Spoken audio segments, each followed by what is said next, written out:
سرخ رنگ کا پہننا آپ کو مخالف کرنے کے قابل بناتا ہے۔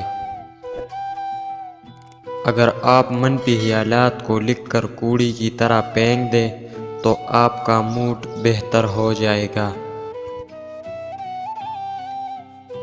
بہت سے لوگوں کے ساتھ گپ شپ کے دوران اگر کسی کا پاؤں آپ کی طرف لوٹتا ہے تو سمجھ لینا چاہیے کہ اسے آپ میں دلچسپی ہے۔ اگر کوئی لڑکی آپ کو پسند کرتی ہے تو وہ آپ سے بات کرتی ہوئی اپنے بالوں کو کھلے رکھے گی۔ بچے کے ساتھ والدین کی گفتگو اس کی ذہن کی زبان بن جاتی ہے۔ وہ لوگ جو زیادہ تر وقت گانا سننے میں گزارتے ہیں ان کی افسردہ ہونے کا امکان زیادہ ہوتا ہے۔